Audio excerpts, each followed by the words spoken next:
merci, messieurs, dames. Merci de me recevoir ici ce soir. Donc, je vais me présenter. Je suis Claudine Urieta, je suis donc psychologue du travail et psychopathologue du travail. Ma spécialité, c'est donc l'analyse des conditions de travail qui produisent de la souffrance. Pardon, j'ai une consultation spécialisée souffrance au travail. Plus près encore.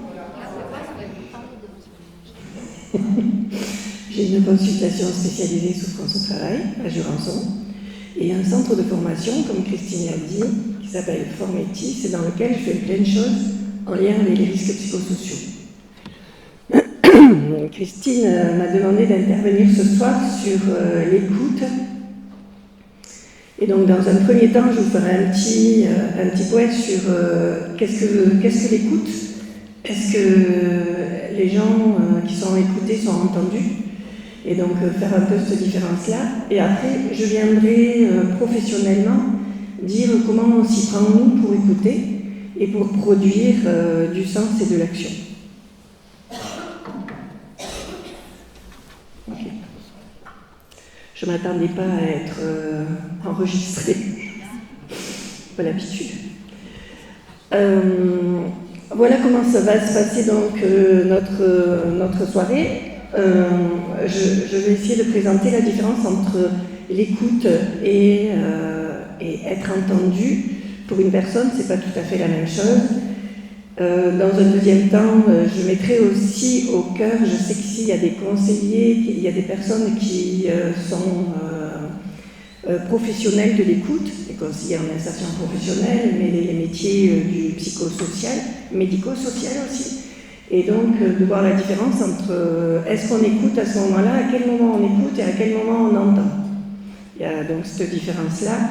Et ensuite, de voir aussi les enjeux personnels pour un écoutant, de qu'est-ce qu'il faut faire pour qu'on puisse bien écouter. Comment on écoute. Alors, on peut aussi me poser plein de questions. Ça peut se faire de manière aussi très interactive, mais bon, voilà. D'accord? Allez, on y va. Donc, qu'est-ce que l'écoute? L'écoute, c'est pas une technique. Alors, le PowerPoint, là, je suis malheureusement obligée de le passer comme ça parce que... attendez, je vais essayer de me le faire là. Après, c'est pas très important ce qu'il y a écrit, c'est surtout ce que je dis qui est important. Hein? C'est mieux là, c'est ça? Ce n'est pas une technique et on peut donc pas l'apprendre et l'appliquer, et pourtant on s'y entraîne. D'accord? Écouter par définition, ça implique un bruit, une source sonore, et nous avons tous tendance à identifier ce que nous aimons entendre, c'est quoi ce bruit que nous entendons. D'accord? Écouter l'autre, il ne s'agit pas de l'entendre. D'entendre avec notre sens auditif les mots prononcés, mais de comprendre ce qui est dit. Donc ça va plus loin que ça. Il s'agit d'entendre quelqu'un qui dit des mots et qui en détermine un sens. Le premier réflexe pour nous, c'est de se raccrocher à ce qu'on possède, ce qu'on connaît, nos connaissances, nos références propres. Et là, c'est un piège. Parce qu'en fait, nous, professionnels, nous sommes convaincus qu'on pratique l'écoute et qu'on arrive à des interprétations et des observations définissant la personne. Or, non. Les entretiens enregistrés nous montrent qu'en fait, on n'écoute pas l'autre, on les a juste entendus.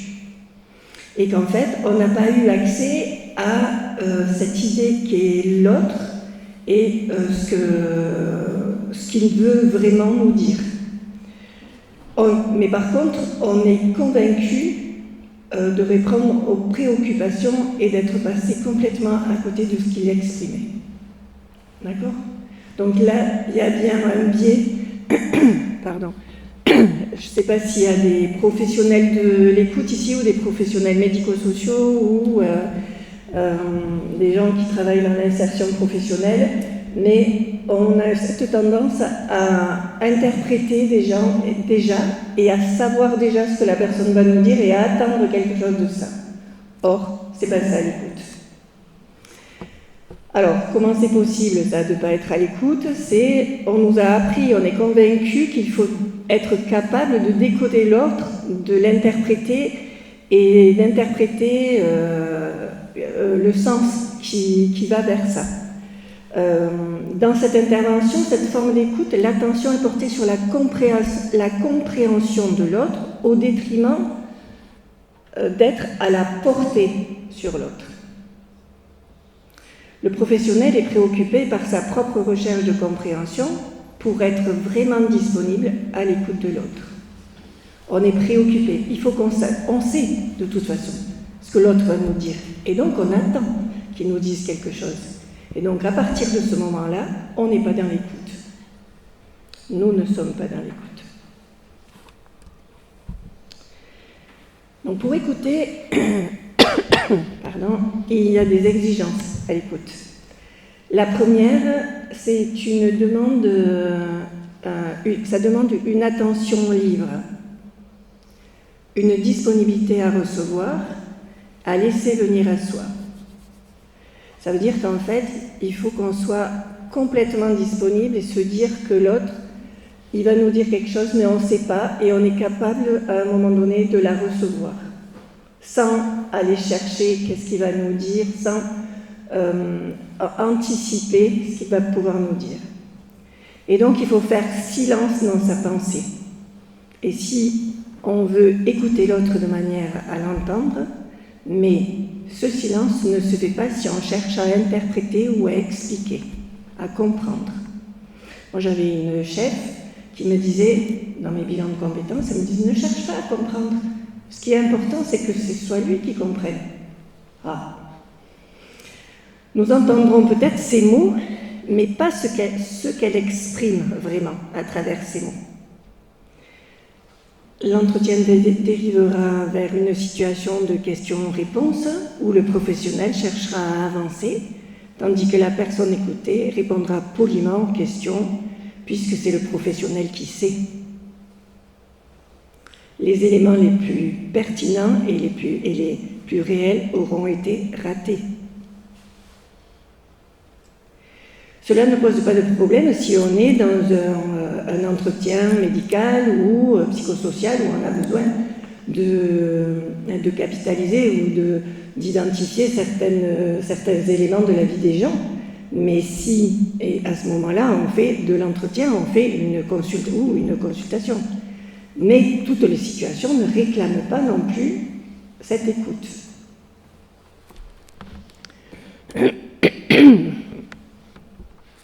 Par contre, le soutien à la personne, c'est autre chose.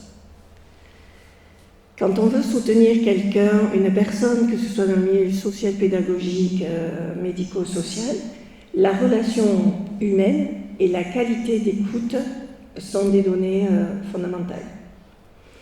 Plus la relation tend à être un accompagnement vers l'autonomie et la maturité, plus elle nécessitera d'écoute. Être entendue se révèle d'une puissance remarquable pour la personne. Elle se sent exister, prise en compte, considérée. Combien de fois vous vous êtes dit « Je n'ai pas été écoutée aujourd'hui. J'ai été entendue, mais je n'ai pas été écoutée. » Écouter demande de pouvoir se mettre suffisamment de côté soi-même, tout en étant résolument présent. C'est une attitude particulière. La personne écoutée perçoit, consciemment ou non, qu'elle est entendue, et si elle ne le perçoit pas, ça veut dire qu'elle ne l'est pas. L'écoute ne s'improvise pas, elle ne révèle pas d'une simple intention. Il y a des conditions à remplir et des obstacles rédhibitoires.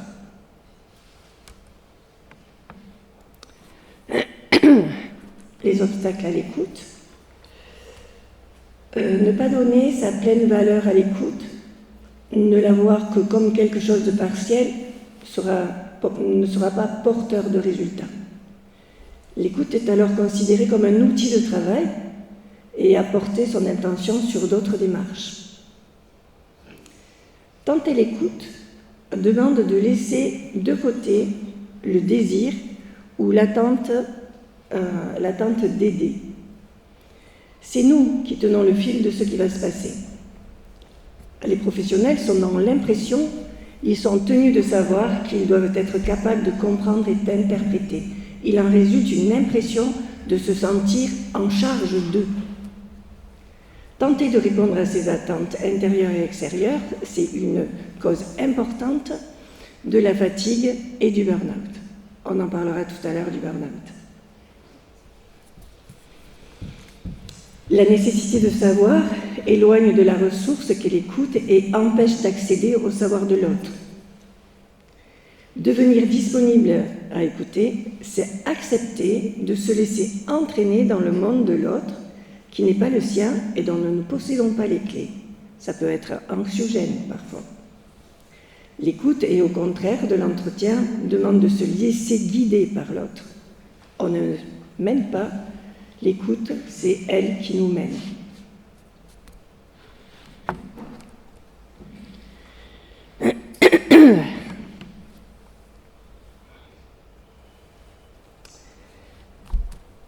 Elle mène une réalité d'un monde où celui d'un être humain unique. Plus nous acceptons notre ignorance de ce monde, plus nous aurons la chance d'en découvrir un peu plus, puisque n'est pire observateur que celui qui croit connaître. Pardon, je bois un coup.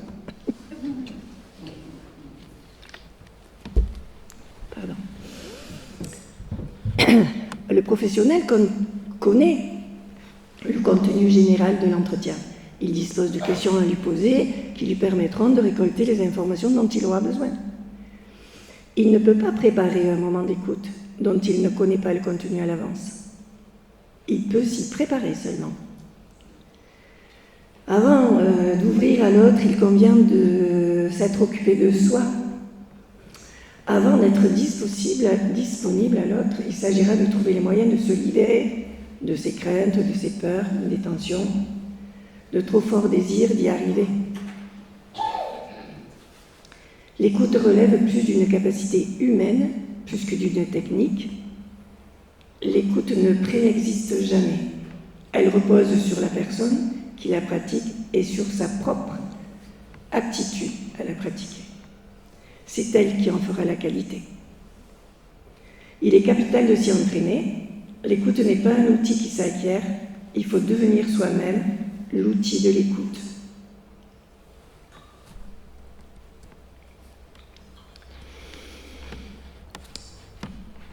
Lorsqu'on écoute bien une personne, on peut lui permettre de se développer, d'accéder à autre chose. On appelle ça, nous, l'approche centrée sur la personne. On part du postulat que chaque individu a en lui des capacités considérables de se comprendre, de changer l'idée de lui-même, de ses attitudes et sa manière de se conduire. 3 conditions constituent au climat favorable du développement de l'autre dans la relation entre le professionnel et le patient. C'est la congruence et l'authenticité. Plus nous sommes nous-mêmes dans la relation, n'affichant pas de façon professionnelle, plus grande est la probabilité que le patient, client, élève, bénéficiaire, stagiaire, changera et se développera de manière constructive. La considération positive est inconditionnelle. Plus on aura une attitude positive, exempte de jugement, acceptante envers le patient, cela demande une volonté de laisser au patient d'être le sentiment qu'il est en train de vivre, la confusion, le ressentiment, la colère. Et c'est une attention non possessive. Et la relation empathique Le thérapeute, l'empathie, c'est quand le thérapeute sent exactement les sentiments et les significations personnelles que le patient est en train d'exprimer ou d'expérimenter. Et il communique cette compréhension acceptante du patient. Autrement dit, on lui dit, on a compris ce que vous nous avez dit, on accepte que ce soit comme ça, même si.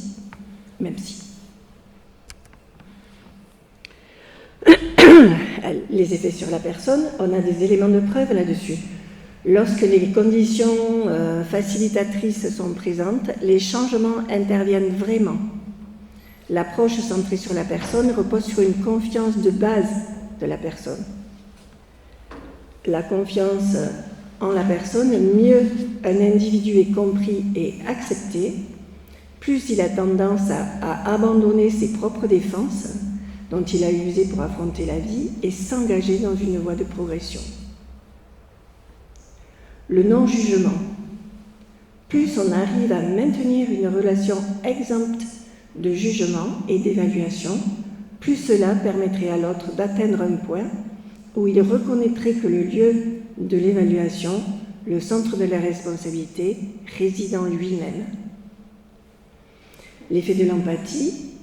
Lorsqu'on fait comprendre à l'autre que ce que signifie pour lui son message est compris, il a un regard plein de bonne reconnaissance, il se sent libéré, il désire rencontrer plus sur son monde, il devient plus disponible au changement.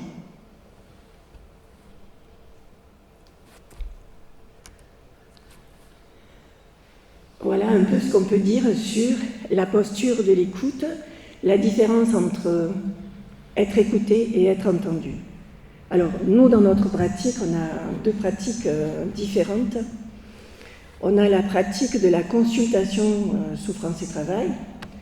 Donc, la souffrance au travail, aujourd'hui, mon cabinet a du succès parce qu'il y en a beaucoup. Alors, je vois qu'il y a une majorité de personnes ayant un certain âge, et j'espère que vous êtes tous à la retraite et que tout va bien, et que votre fin de carrière s'est bien passée. C'est pas la réalité du monde aujourd'hui. Aujourd'hui, le contexte économique est très, très, très difficile. Moi, je dis que c'est une violence. Et donc, je dis aussi que le travail, c'est une bagarre. Le coup de poing, il va venir de l'intérieur, vous voyez, de l'intérieur du service, de l'intérieur de l'entreprise. Nous sommes dans un monde aujourd'hui qui a vécu la mondialisation, et cette mondialisation, elle nous a mis en concurrence avec le monde entier. Rappelez-vous, on s'est fait piquer les sous-marins par les Australiens.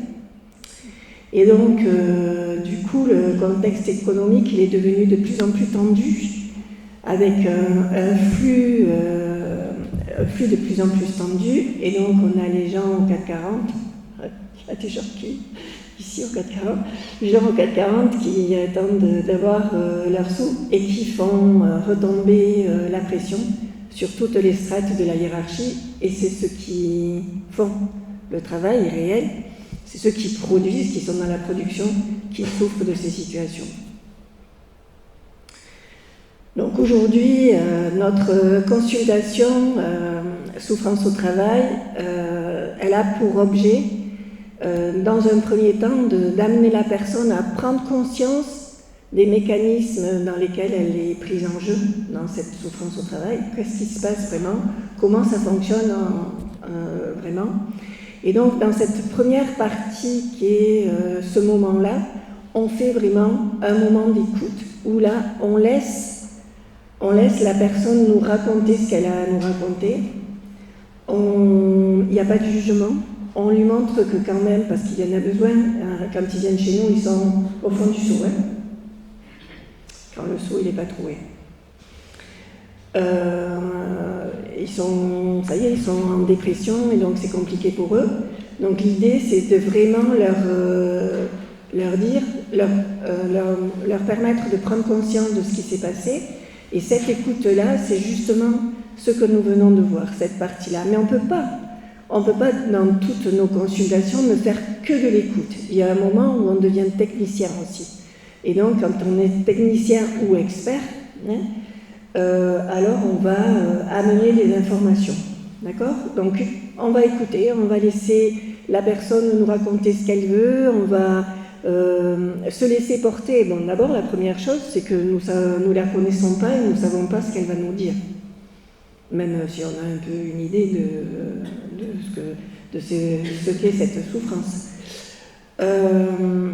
Et donc, nous ne pouvons pas avoir d'a priori sur ça. Et il faut qu'on se laisse porter par ce qu'elle va nous raconter. Mais une fois que cette analyse et cette prise de conscience est faite par le patient, alors on va rentrer dans une deuxième technique qui est celle de l'expertise. Et là, on entend plus la personne que l'on écoute, puisqu'on va lui poser des questions, où c'est qu'elle en est, qu'est-ce qu'elle a fait, qu'est-ce qui est compliqué pour elle, est-ce qu'elle a entamé déjà des démarches. Et la deuxième partie de la consultation, c'est de permettre aux gens de trouver des leviers d'action pour sortir de cette situation compliquée. Donc ce sont deux postures différentes. Une, ça va être l'écoute. On vous écoute, on entend ce que vous avez à dire, on trouve le sens et on comprend votre souffrance et on vous le dit. Et la deuxième, qu'est-ce qu'on va faire de tout ça? On va vous aider et là on devient technicien. Et donc on est dans l'entente.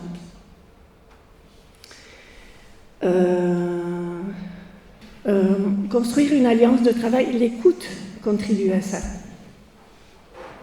Lorsque vous avez quelqu'un qui vient pour le travail et qui vient vous dire qu'il ne sait plus où il en est, qu'il doit quitter son poste parce que le patron il va le virer ou autre, il est aussi en colère. Et donc l'écoute de cette colère, l'écoute de cette souffrance et l'empathie qu'on va manifester là, va justement créer cette alliance de travail. Si vous arrivez et que je dis oui, mais vous avez fait quoi, c'était quoi le truc, et en fait, quand on pose des questions-réponses, c'est pas la même alliance de travail. Et donc il faut laisser l'autre raconter avant pour créer cette alliance-là. Et quand les gens se sentent entendus et écoutés, alors elle se fait automatiquement et facilement. Vous voyez ? C'est le jeu de questions-réponses, ou c'est le jeu de ce que me disait ce monsieur, de qu'est-ce qu'il faut faire pour pas... comment on fait pour pas avoir cet a priori et attendre quelque chose de l'autre qui va nous dire ça. Non, on lâche. Et faites-vous confiance sur votre capacité à analyser après, à gérer et à comprendre ce qui se passe. Alors, c'est pas non plus hyper... ça peut être extraordinaire des fois, bien sûr, mais c'est pas si compliqué que ça non plus. Voyez ? Nous, on est juste là pour aiguiller, pour guider, et après, la personne a identifié vers quels acteurs elle pouvait se tourner ou comment elle pouvait se tourner pour éviter cette dépendance et travailler sur l'autonomie de la personne. Il faut les rendre autonomes dans ce contexte de travail. Donc, d'accord, c'est les outiller d'une démarche intellectuelle. On n'a pas forcément le CV, les lettres de motivation, tout ça, c'est France Travail qui fait ça. Nous, on est plus sur une démarche intellectuelle qui va lui permettre de comprendre quel levier elle peut activer et donc de devenir indépendante. J'ai répondu, Monique ? Dans la consultation, c'est pareil, Monique. En fait, on n'a aucun intérêt à ce que la personne revienne à chaque fois. Enfin, on n'est pas comme ça, nous, c'est pas notre job. Parce qu'en fait, si jamais on fait ça, alors, il y a des pratiques différentes. Hein. Il y a des pratiques différentes, mais dans la psychologie du travail, notre objectif, c'est de ramener la personne au travail. Et une fois qu'elle est au travail, qu'elle est revenue, le plus vite possible, pour éviter de perdre pied, une fois qu'elle est revenue, elle n'a plus besoin de nous.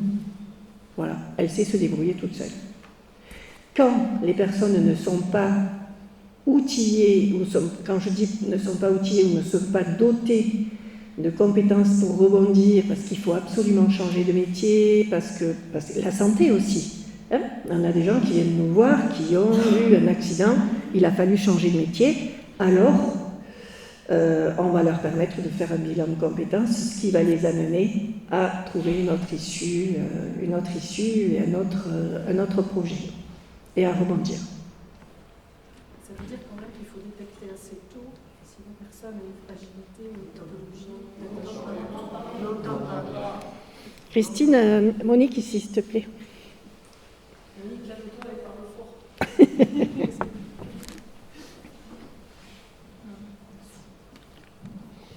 J'entends tout ça, mais ce que je veux dire, c'est qu'il y a certains publics, parenthèse, où il y a une fragilité qui ne peut peut-être pas être décelée tout de suite, et peut-être qu'à un moment donné, vous vous rendrez compte qu'elle ne relève pas en fait de tout ça, qu'il faudrait d'abord qu'elle soit prise en charge sur un plan plus personnel. Émotif, avant de. Quelquefois, Alors, un mélange entre les deux. Oui. Alors, là, vous rentrez sur un sujet avec lequel je me bats depuis... je me bats. Cette semaine, j'ai eu 3 personnes qui ont fait un burn-out, qui sont venues me voir. Je vous expliquerai ce que c'est le burn-out. Qui sont venues me voir et qui m'ont dit « Madame Ireta, vite, il faut que je vous voie parce qu'en fait, il faut que je reprenne le travail. » Parce que la sécu, machin, tout ça, perte de sous. Et je lui dis, qu'est-ce que vous avez fait pendant ce temps-là? Elle me dit, mais ça fait 8 mois que je suis en arrêt. Vous voyez? Ça fait 8 mois que je suis en arrêt et alors, j'ai été voir un psy. Ok. Quand vous avez mal à la tête, vous allez voir un podologue. Et donc, quand le travail ne va pas, si, bien sûr que ça déstabilise, bien sûr, mais est-ce que c'est l'urgence? Est-ce que c'est d'aller travailler les fondamentaux de ce qui vous a construit, autrement dit, votre personnalité, plutôt que d'aller travailler le travail, et ça, le travailler plus tard? Il n'y a pas de lien. En fait, nous, quand on fait la consultation spécialisée souffrance au travail, c'est du travail dont on parle, voyez-vous. Et la petite enfance, le complexe d'Oedipe, vous voyez, on ne rentre pas forcément là-dedans. S'il y a besoin de ça, alors ça se fera dans un deuxième temps. Mais la priorité pour nous, c'est de ramener les gens au boulot. Parce que si vous perdez votre boulot, alors là... Mais celui qui n'avance pas recule, et quand on vous éloigne pendant 8 mois du travail, pour y revenir, moi je pédale. Moi je pédale, je souffre, je me dis, je ne vais pas y arriver là. Et qu'est-ce qu'il va falloir que je mette en œuvre pour l'aider? Et donc c'est beaucoup plus compliqué, parce que c'est un mécanisme normal. Okay? Donc effectivement, je comprends ça, mais c'est dans l'alliance de travail, ok. On revient au travail et ensuite, si vous avez besoin de travailler ça, alors vous irez chez un spécialiste. Il y en a plein partout. D'accord? Peut-être que tu pourrais juste en 2 mots expliquer exactement ce qu'est un burn-out. C'est un mot qui est extrêmement galvaudé, qui est employé à tort et à travers aujourd'hui. Je pense que c'est facile à expliquer en peu de mots, de manière à ce qu'on sache exactement de quoi on parle. Oui, alors le burn-out, c'est un concept qui a été identifié dans les populations de la relation à l'autre. Les infirmiers, les médecins. Vous savez qu'aujourd'hui, il y a un agriculteur qui se suicide tous les jours et un médecin tous les 2 jours. Dans la relation à l'autre. Donc en fait, le mécanisme, c'est quoi? C'est je vais toujours plus loin, toujours plus loin, toujours plus loin. C'est quand j'accompagne quelqu'un, je vais toujours l'accompagner toujours plus loin, toujours plus loin. Aujourd'hui, le burn-out, c'est je tente de gérer une situation ingérable. Donc vous avez des gens, 90% de notre population qui a fait un burn-out sont agriculteurs. Les autres sont commerçants, artisans ou professions libérales. Moi, je suis la candidate préférée du burn-out parce que j'ai un père qui était artisan. Donc, quand j'étais petite, à table, il disait le soir, le livreur, il n'a pas livré, puis gueulé pour dire ça. Le livreur, il n'a pas livré, le client, il n'est pas content, et le banquier, il gueule parce qu'il n'a pas les sous. Voyez-vous, quand vous êtes élevé dans ce contexte-là, alors vous avez des valeurs professionnelles où il faut vraiment s'engager dans le travail parce qu'il faut arriver à faire les choses. Et donc on est à fond. On a des valeurs professionnelles qui sont très engagées, très élevées. Ça, c'est la première chose. Et donc du coup, on va s'engager dans ce travail et lorsqu'il va y avoir, parce que l'organisation du travail partout, hein, comme ne disent pas que l'organisation du travail est nickel, hein, partout ça déconne, hein, d'accord? Moi je viens dans n'importe quelle entreprise, je vous dis là ça déconne, d'accord? Mais, et du coup, on va tenter quand même de gérer cette situation malgré les embûches, les obstacles qui vont se présenter. À fond, on y va à fond. Et puis, à un moment donné, on va avoir un entretien individuel avec le chef. Et le chef lui dit, tiens, t'as pas atteint tes objectifs. Et là, on prend la claque de sa vie, on se dit, ça fait 10 mois, 1 an que je pédale à tenter de gérer la situation ingérable, d'essayer de faire ce projet, et lui, il ne reconnaît pas ça. Au contraire, il me dit, tu n'as pas atteint tes objectifs. Et là, je prends une claque et je tombe. D'accord? Donc c'est ça le mécanisme. Alors en fait, qu'est-ce qui se passe? C'est comme si vous étiez une maison. Il faut vous imaginer une maison. Et vous vous êtes consumé de l'intérieur à tenter de gérer cette situation ingérable. Mais comme elle est ingérable, vous perdez confiance en vous, vous dites c'est de ma faute, je suis nulle, j'y arrive pas, je suis trop vieille, il faut passer à autre chose, etc. Et la troisième chose, c'est tous ces gens-là, ils m'agacent, je ne les supporte plus. Et là, il y a l'entretien annuel d'évaluation, il n'y a pas que ça, hein, d'accord? Il y en a plein d'autres situations. C'est un détail qui n'est pas forcément, qui pourrait paraître un détail pour les autres, mais qui n'en est pas un pour celui qui le vit. Et le détail, il fait tomber les murs porteurs dans le seau et au fond du seau. C'est ça le burn-out. C'est un effondrement des capacités physiques et psychiques. Et quand on est dans cet état-là, eh bien, on n'a plus de mémoire, la mémoire ne fonctionne pas, on met des post-it partout, on est incapable de se concentrer, de lire un livre, ou, voilà, d'écouter l'autre correctement, et puis on a le corps qui fait mal partout, il y a des peines partout, voilà, l'épaule, les jambes, le dos, il y a tout qui ne va pas bien. C'est comme si on prenait la personnalité, ça c'est une bouteille de cristal. On nous a filé quelques gènes à notre conception et on s'est construit dans un contexte économique, social, éducatif. On en prend, on en laisse jusqu'à l'adolescence. Et à l'adolescence, on ferme la bouteille. On prend cette bouteille de cristal et on la fait tomber par terre. Vous savez ce que c'est, un cristal qui tombe par terre? Il y a 1000 morceaux. Eh bien, c'est ça un burn-out. Donc, il va falloir mettre des choses en place. Ça vous intéresse de savoir ce qu'il faut faire pour éviter le burn-out? Oui? Parce que je peux m'arrêter là, si vous voulez. Alors, la première chose à faire, c'est à reconsidérer son rapport au travail. Aujourd'hui, dans un contexte qui est hyper violent, il faut d'abord se mettre en priorité soi-même et ensuite se dire que le travail, c'est un moyen de faire autre chose. Il y en a plein là qui ont la possibilité de faire autre chose que le travail. C'est super ça. D'accord?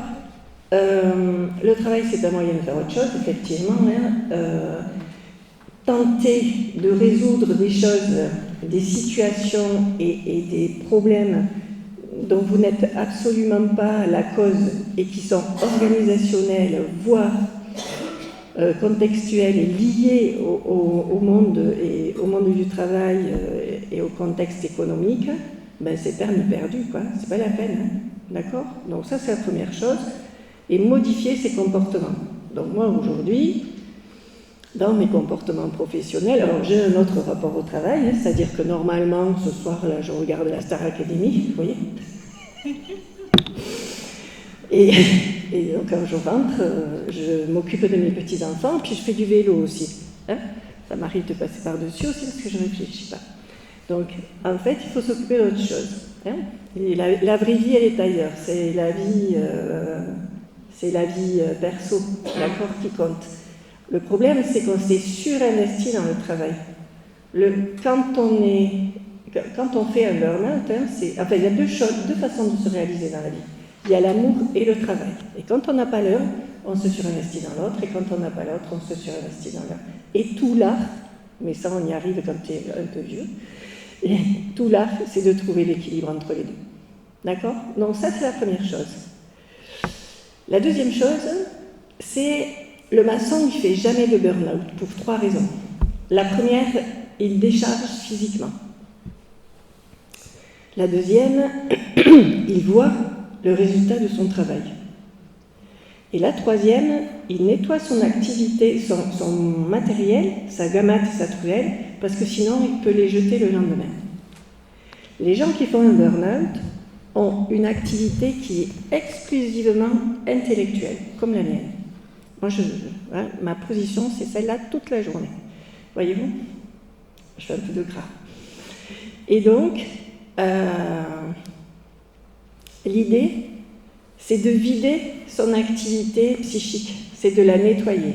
Alors on vous dit, il va falloir faire attention à ce que vous mangez pour pas avoir de cholestérol. On va vous dire, il faut aller faire du sport pour avoir une jolie silhouette, mais jamais on vous dit qu'il faut nettoyer votre outil de travail. Et donc, le mot magique là, c'est le mot concentration. Si je fais du vélo d'appartement, et que je pédale à la vitesse de la problématique que je suis en train de gérer, je remplis la boîte. Je continue à me prendre la tête. Vous savez comment c'est, hein? Je me lève, je pense travail, toute la journée je pense travail, le soir je rentre à la maison, les enfants ils me disent « Eh maman, ça fait 3 fois qu'on te le dit ça !» Ah pardon, je réfléchissais encore à mon truc là, que je n'arrive pas à résoudre. On se couche, on pense travail, on arrive à s'endormir, puis à 3h du matin, pouf, on remet le petit vélo en marche et on se pourrit la nuit. Voilà. Donc, pour éviter de se pourrir la nuit, à 3h du matin, on se réveille, ok? Sur la digestion aussi, hein, parce qu'on a trop mangé, on se réveille et on se dit, tu vas te pourrir la nuit là. Et qu'est-ce qu'il faut faire? Il faut penser à un projet. Il faut avoir un projet perso. Moi, je viens d'acheter un camping-car. Alors, j'ai un projet perso. Et dès que je me réveille, hop, j'attrape mon camping-car et ça y est, je m'en vais me promener. Vous voyez? Et je me rendors dans les 3 minutes 12 qui suivent. C'est du formatage, et tout ça n'est que intellectuel. D'accord? Donc la première chose, on se replace en priorité de tout ça. On équilibre vie perso et vie professionnelle, ce qui a été pas mal pendant le Covid pour certains, pas pour d'autres, mais pour certains oui. Et ensuite, on va nettoyer son activité psychique. Et la troisième chose, c'est la question du pouvoir d'action. Je n'arrive pas à gérer la situation, j'ai du pouvoir, je fais. J'ai pas de pouvoir d'action, je ne fais pas, mais je ne culpabilise pas. C'est pas de ma faute si ça marche pas. C'est pas moi qui ai mis le why dans l'entreprise, qui ai désorganisé l'entreprise. C'est qu'à un moment donné, je n'arrive pas à faire ce qu'on me demande de faire et je bataille là-dessus. Donc, j'ai pas de pouvoir d'action, je bataille pas et un point c'est tout. Vous voyez? Eh bien, c'est du reformatage.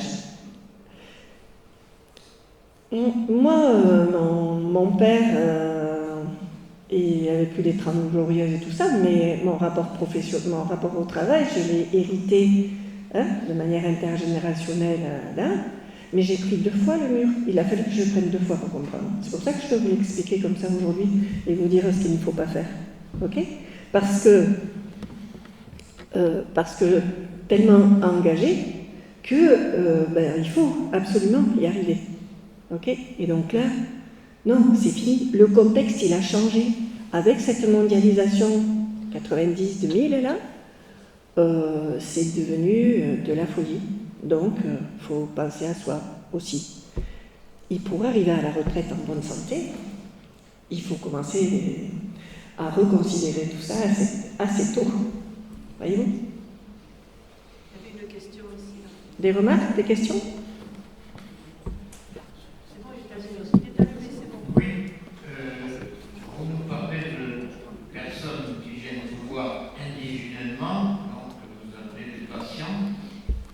Mais dans votre métier de psychologue du travail, est-ce que vous êtes amené aussi à répondre à des responsables qui veulent améliorer leur ambiance de travail et qui vous demandent d'écouter le personnel de façon à mieux comprendre ce qui se passe? Parce que c'est un autre volet très important, parce que il n'y a pas que des individus, il y a aussi le groupe qui a besoin d'être écouté. Exactement. Donc, dans nos prestations, nous intervenons dans les entreprises, effectivement, pour faire ça. D'ailleurs, j'ai été faire une formation, par exemple, dans une grosse entreprise locale, pour faire une sensibilisation aux risques psychosociaux et aller mettre en place un dispositif de prévention avec les gens qui sont là. Je les ai formés de manière à ce que l'entreprise devienne autonome et puisse gérer ça toute seule. Mais ça, c'est fabuleux, d'accord ? Si on arrive à ça, c'est fabuleux. On parle de risques psychosociaux, donc on se dit, c'est très négatif quand même. Alors, pour éviter de parler risques psychosociaux, on parle qualité de vie au travail, voyez-vous ? Mais en même temps, quand on parle de qualité de vie au travail, on parle des indicateurs de risques psychosociaux. Donc, ouais.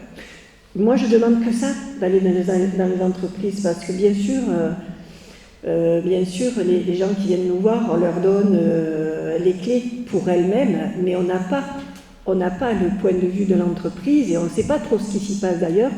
On croit la personne, moi je lui fais confiance, tout ce qu'elle me dit, je lui fais confiance, je me dis que c'est de ça qu'elle a besoin à ce moment-là. Mais l'entreprise, mais oui, mais que j'aimerais faire que ça. Parce que je sais que là, je produirais des choses qui seraient... Alors, je produis des choses, je suis contente quand les gens, ils me voient et qu'ils me disent merci. Mais, j'attends pas ça d'ailleurs, mais dans l'entreprise, on a besoin de ça.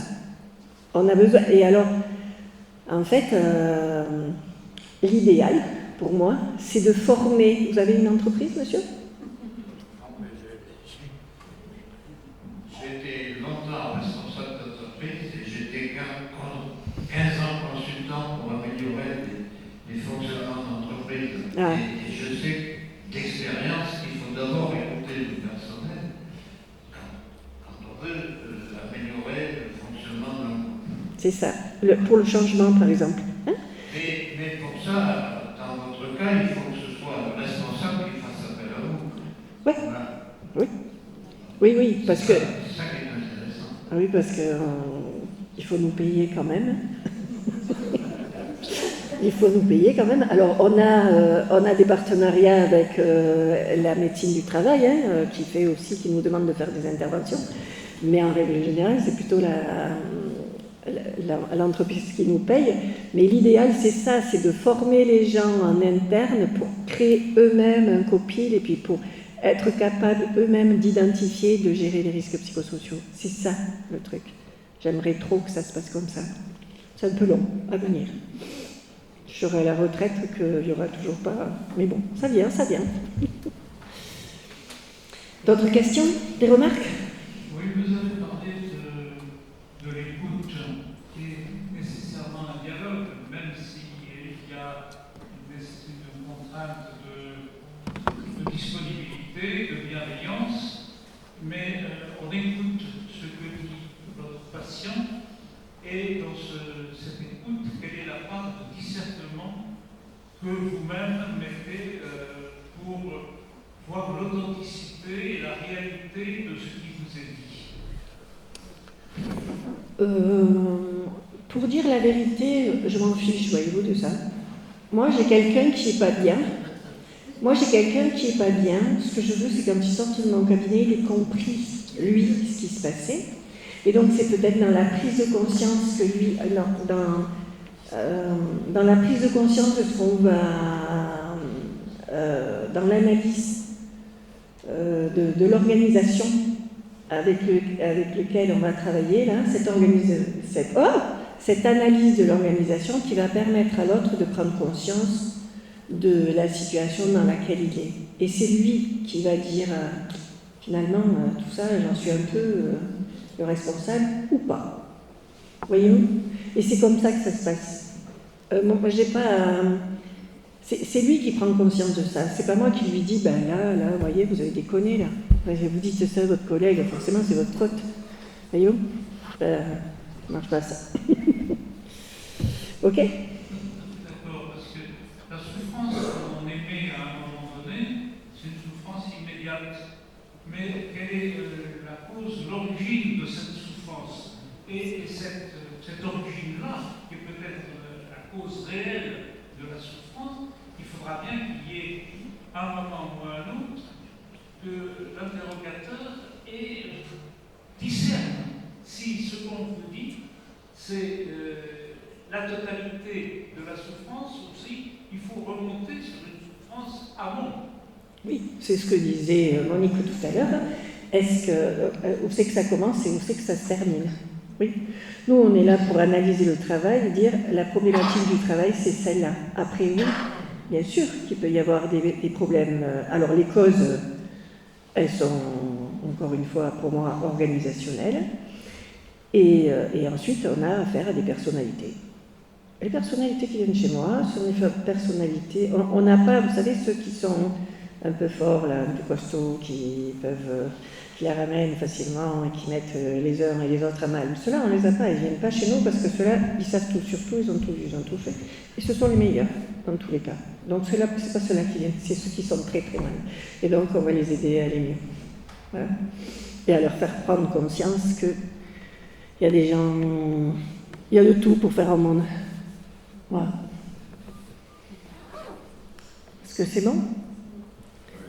Oui, madame? Est-ce qu'on peut vraiment séparer le travail et la vie? On peut vraiment séparer le travail? Micro.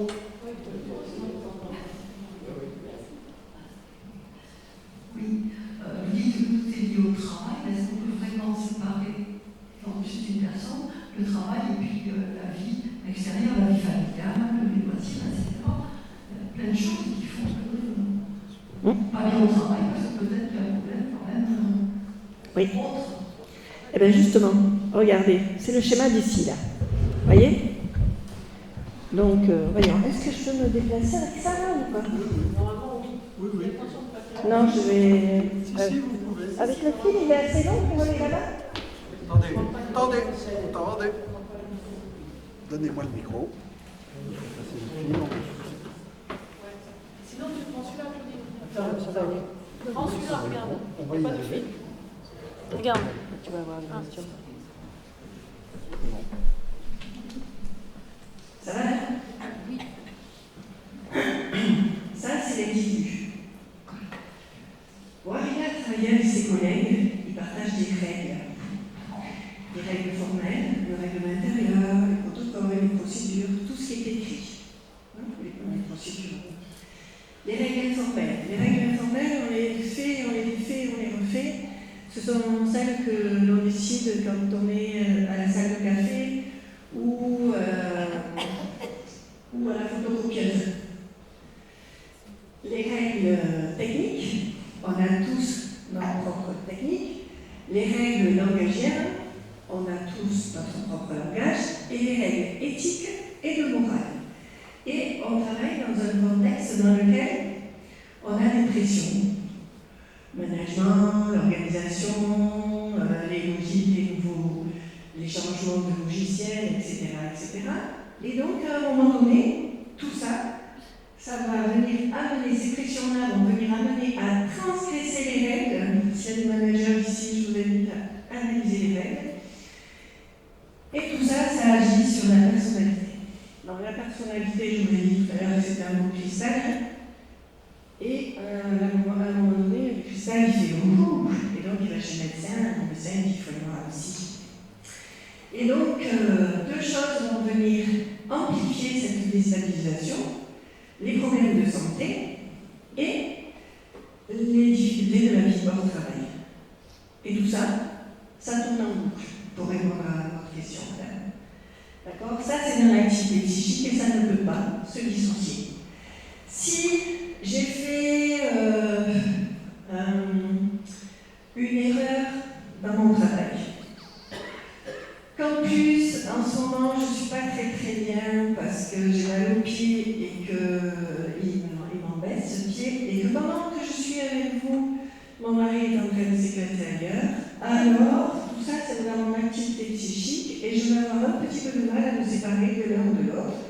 Parce que mon pied, il reste accroché toute la journée, et mon mari, je l'aime, ça m'embêterait qu'il fasse une démarche comme ça quand même. Ok?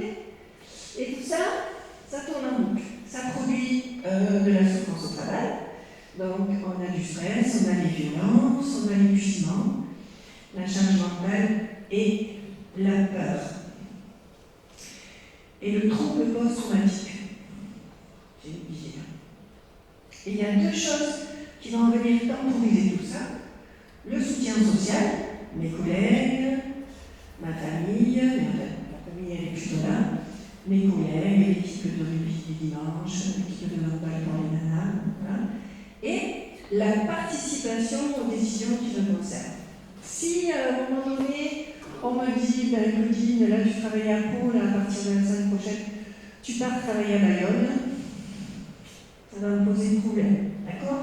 Mais si on me demande de participer à la décision, alors j'encaisserai ça beaucoup mieux. Ok? Et donc tout ça, on a dans l'activité psychique là. Vous voyez, c'est dans ma boîte là, c'est dans notre boîte à tous. Et à un moment donné, on cherche à avoir du pouvoir d'action sur la situation. C'est comment je vais me sortir de là. Quand je n'ai pas de pouvoir d'action sur la situation, alors je vais faire une décompensation psychologique. Et quand l'activité psychique n'est plus capable de penser, c'est le corps qui se met à parler. Et là, on a les boules un peu, on a mal au dos, etc., etc. Et du coup, il va y avoir un mécanisme, on va commencer par s'isoler. Alors, on commence par, on peut s'isoler, on peut tomber malade, ou on peut passer à l'acte et se suicider. D'accord? C'est ça la souffrance au travail, madame. Donc vous voyez qu'il y a tout ça dans l'activité psychique. Et donc, ce que je disais tout à l'heure, quand on vous demande de rester, de laisser vos problèmes à la maison, c'est juste pas possible. Surtout si vous avez mal aux pieds. Et que vous devez marcher toute votre journée. C'est bon? C'est plus clair pour vous? Ouais? Des questions? Des remarques? Vous n'avez pas sommeil? Mais comment ça se fait? Moi d'habitude à 10h30 je suis au lit. C'est pas 10h30, c'est ça?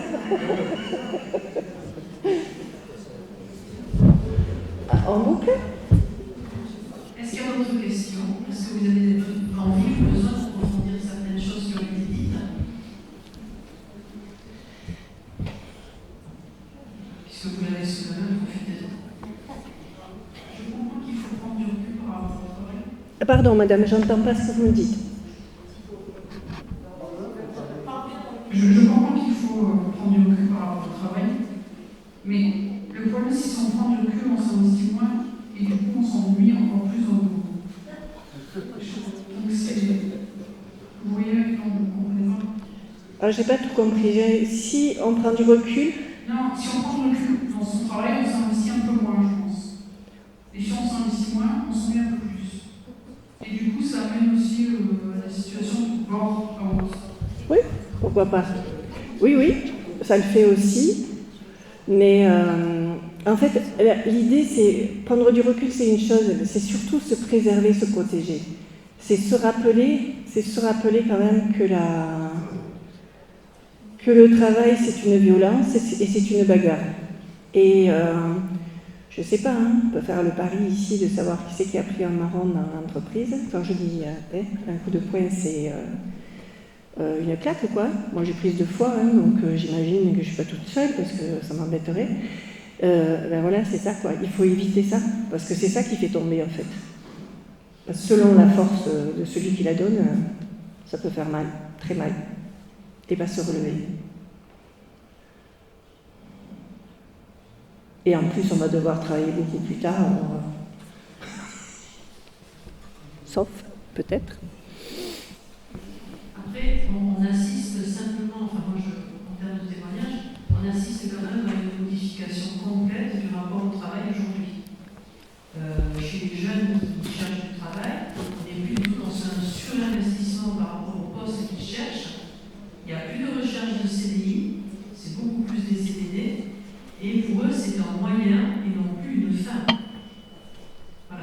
Et c'est ça la difficulté, parce que les employeurs ils sont plutôt de notre âge, et les jeunes, c'est eux les futurs salariés.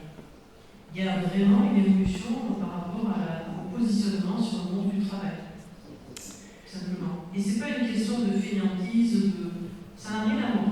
On nous a vendu des choses, ils découvrent autre chose, et je suis pas certaine que ce soit moins bien, au contraire. Oui, je crois que dans le temps, dans le temps, il y a encore une petite vingtaine d'années, le travail, il promettait plein de choses. Il promettait la réalisation de soi, il promettait une évolution, il promettait... on allait au boulot, on était content d'y aller parce qu'on avait trouvé les collègues, c'était super sympa, on riait, c'était une deuxième famille, souvent le travail, c'est ça que les gens ils me disent. Tout ça, dans le contexte actuel, les jeunes ils ont bien compris que c'était pas possible, quoi. Que la carrière ils s'en fichent parce que de toute façon ils sont capables de changer de métier du jour au lendemain. Tu me parles mal, ça va, moi me parle pas comme ça, allez, je m'en vais. Je vais voir ailleurs, je pars et voilà. Après, moi je pense qu'il faut prendre un peu de ce qu'ils font et la manière dont leur rapport au travail n'est pas complètement idiot, c'est-à-dire ils se préservent, ils se protègent. Moi qui suis dans la santé au travail, j'ai tendance à dire qu'ils ont raison. Ils ne sont pas tous... alors, ça pose des problèmes. Ça pose des problèmes dans les entreprises, la capitalisation des compétences, en fait, ils font que changer, on forme les gens, on investit de l'argent dans la formation des gens, et au bout d'un moment, hop, ils s'en vont.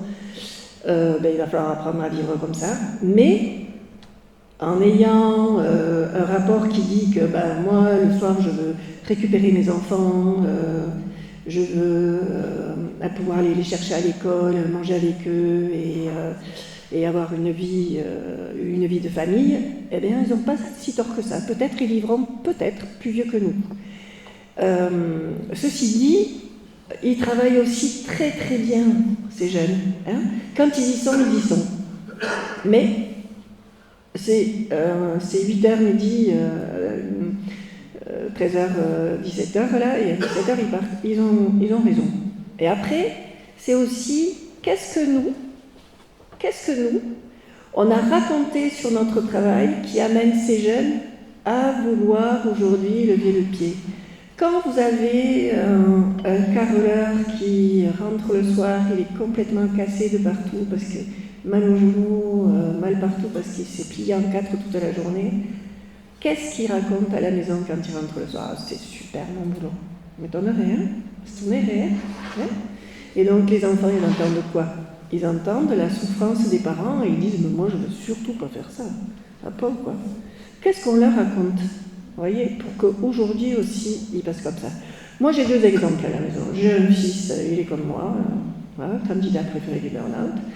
Et le deuxième, il attend qu'une chose, c'est que la station d'Artus ouvre pour pouvoir être pisteur secouriste Artus. Il va travailler vendredi, samedi, dimanche, et le reste du temps, il est rotofiler. Vous savez ce que c'est un rotofiler? C'est celui qui fait l'entretien des espaces verts. Bon, cet hiver, ça va être compliqué, mais il va s'en démerder. Et il se débrouille toujours. Tous ces jeunes, ils se débrouillent, en fait. Alors, oui, Christine, vous voyez bien à France Travail que c'est compliqué, mais ils vivront plus vieux que nous. C'est compliqué, mais ça casse nos représentations et c'est parfait.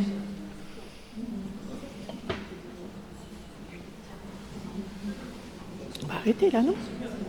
Oui, j'adhère à tout ce que vous venez de dire. Je voudrais quand même rajouter quelque chose. Je pense qu'aujourd'hui, je vais être un peu sec à ce que je vais dire, mais ça me va la et mon vécu. Le patronat, de manière générale, au point, j'en sais rien, n'a pas toujours très bien considéré ses salariés. Et on est tombé quelquefois sur des justifié ou pas, je sais rien, mais vous avez des gens qui avaient travaillé pendant 30 ans dans une entreprise et que du jour au lendemain, on a jeté, parce que c'est souvent comme ça que ça s'est passé. Bien sûr. Alors on leur a expliqué qu'on ne pouvait pas faire autrement, tout ça. Les enfants de ces gens-là, ils l'ont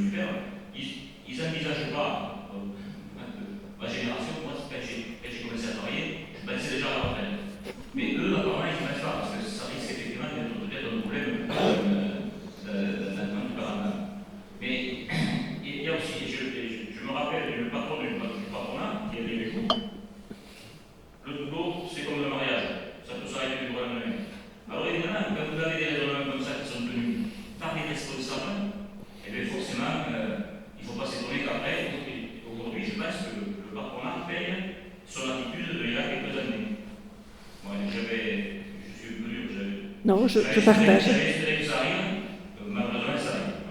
Je partage.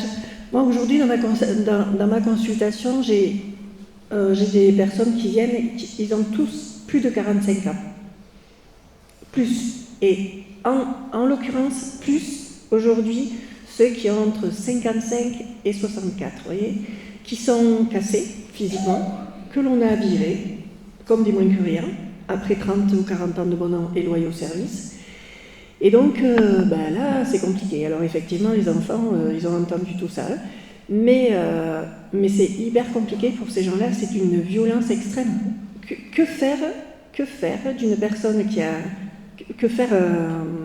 qu'est-ce qu'elle va faire, hein? C'est pas que faire pour elle, mais qu'est-ce qu'elle va faire, elle, quand elle a 60 ans, qu'il lui reste encore 4 ans à travailler, que la Sécu dit non mais madame, monsieur, enfin, voilà, maintenant ça suffit, il faut partir au boulot, quoi.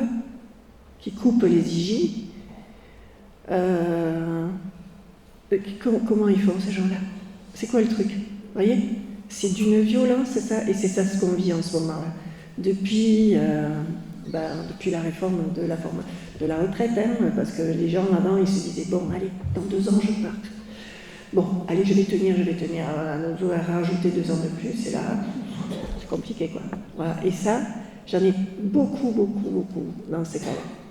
Très difficile, très douloureux pour eux. Et très difficile, parce que j'ai appris la semaine dernière, alors je ne sais pas si c'est vrai, hein, mais une patiente qui me disait, voilà, aujourd'hui, la Sécu, elle dit 8 mois d'arrêt de travail, hop, on passe en invalidité. Waouh!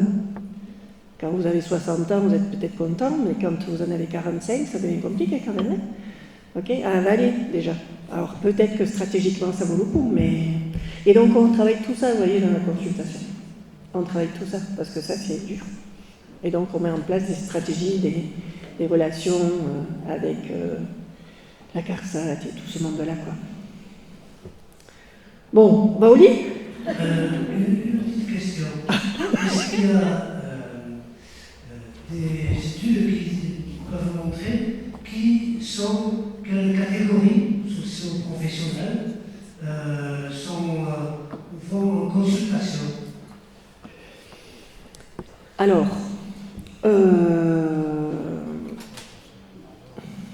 on a plutôt des professions, plutôt que des catégories professionnelles. On a beaucoup de cadres. Les cadres, ils sont entre le marteau et l'enclume, les pauvres.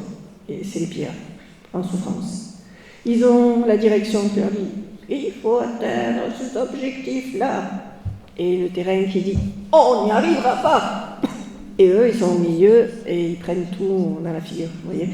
Donc cette population-là, on a beaucoup de commerciaux. On a rarement des professions manuelles. Et après, oui, on a les commerciaux et on a les métiers de l'écoute. On a l'hôpital, les enseignants, les industries.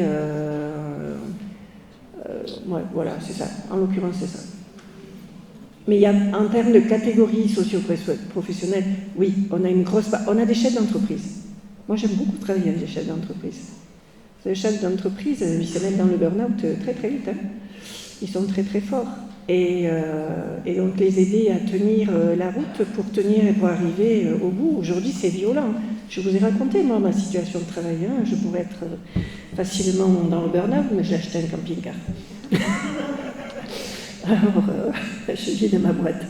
Mais les chefs d'entreprise, ils sont en très grande souffrance. Hein. Et puis, vous avez dit tout à l'heure, monsieur, du jour au lendemain, on peut perdre son travail.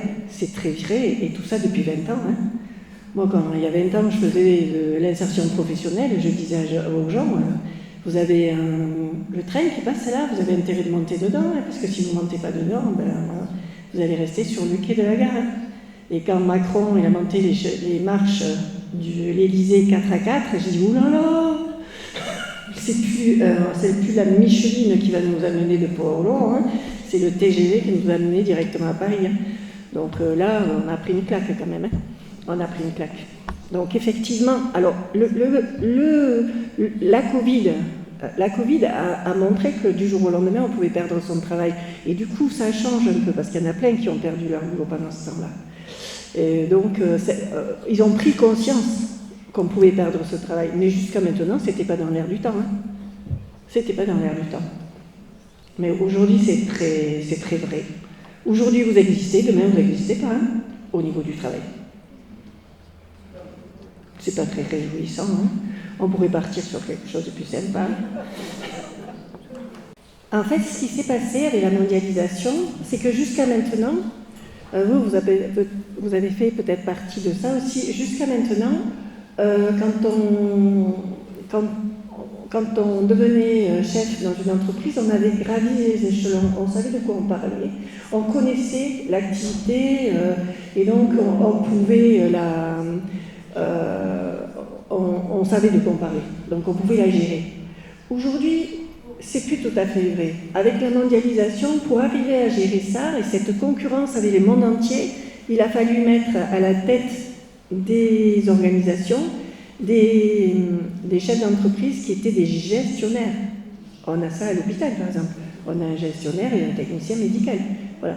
Et des gestionnaires, et alors moi j'ai fait aussi un master à l'école supérieure de commerce, on a bouffé des tableaux de bord, hein, mais des risques psychosociaux, on n'a pas beaucoup parlé. Hein. Donc voilà, hein, c'est les tableaux de bord, les tableaux de bord et les tableaux de bord. Moi qui gère aujourd'hui une entreprise, un tableau de bord pour gérer l'entreprise, c'est pas mal aussi, quoi.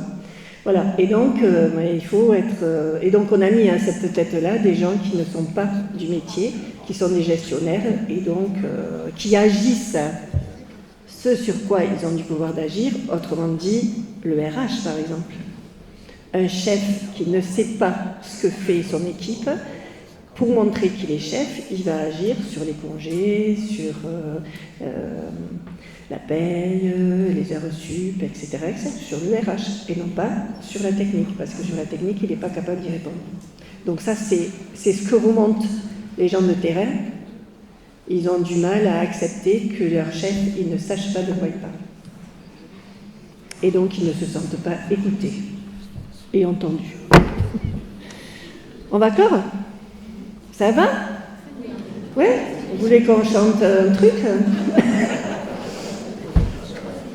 On peut se faire à Kérofontaine. Merci beaucoup, bonne soirée.